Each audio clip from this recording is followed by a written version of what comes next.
point of self-examination? Do you think we need to understand ourselves deeply to live well? Or can we just go through life without paying attention to what's happening in our minds? It's a fair question because the tendency in our culture is to try to avoid looking at ourselves too deeply. Most people think that introspection is something you do only when things fall apart, a last resort. But the deeper I've gone into self exploration, the more I've realized how essential it is, not only in times of crisis, but also in everyday life. Self examination isn't about overthinking or turning your feelings into a tangle of analysis. It's not self judgment. It's about slowing down long enough to hear yourself, really hear yourself. It's asking gentle questions, being honest, and becoming a witness to your own inner landscape. So, what is self examination?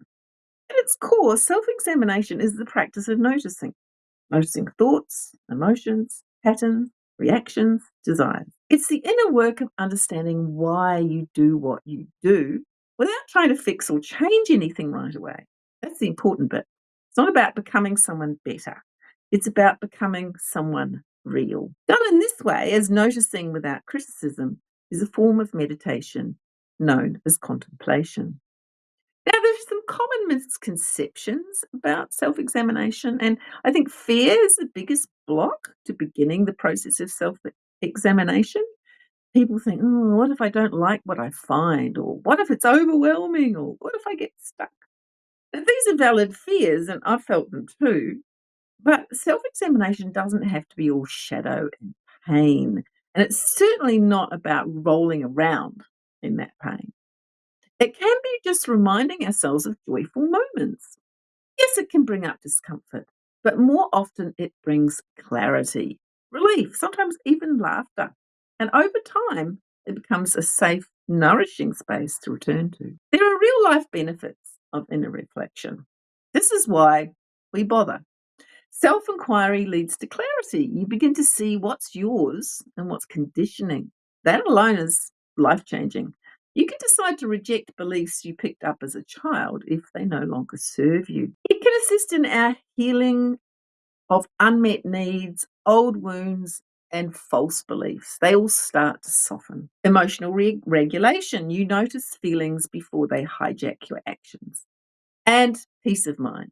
You stop running from your inner world and start feeling at home in it. It also ripples out into your relationships and creative life. You communicate with more honesty, you create with more authenticity, and you feel more in sync with your values. Now, you don't need to go on a 10-day silent retreat or start therapy tomorrow, although those can be great too. Here are a few small ways to start. You can write a journal with a single question to answer each night. So you could try, what did I need today? Or what am I feeling right now? You can use AI art as a mirror, or any form of art. I create with an intention or emotion in mind, and I reflect on what the image reveals to me. Watch your mind. This is practicing mindful noticing of whatever you're thinking and feeling, and you pay attention to any result from those thoughts and feelings if they spill into your life. This alone, as a single practice, is incredibly powerful. Next time you feel reactive, just pause, name the feeling. Oh, I'm angry. Breathe, get curious. Self examination is a practice, not a project. You don't need to finish it, you just show up again and again. Make some space in your life. Neurodivergent people tend to have a greater need for introspection than neurotypical people. We need quiet time in a way that neurotypical people don't. And in that quiet time, introspection and contemplation tend to come naturally. Quiet time for neurodivergent people is necessary for emotional regulation. But taking time for self examination doesn't just help neurodivergent people with their emotional regulation, it helps everyone. When you step back from your life so you can see what's going on inside, it helps you to manage the outside. It improves your relationships in particular because you gain perspective on one half of the relationship, yourself. You don't have to change anything about yourself. You simply become more aware of your inner self and the hopes and fears that drive you. That awareness alone changes the dynamics happening in your relationships and allows you the opportunity to act with greater understanding. If you've been curious about exploring your inner world, but you're unsure how to start, I invite you to take a look at my upcoming guide, Psych Imagination Introspective AI Art Guide. It's a soft, creative path inward, perfect for neurodivergent minds, imaginative souls, and anyone who would rather make their way into the psyche than talk their way there.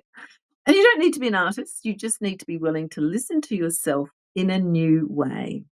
Introspection doesn't have to be heavy, it can be illuminating, even joyful.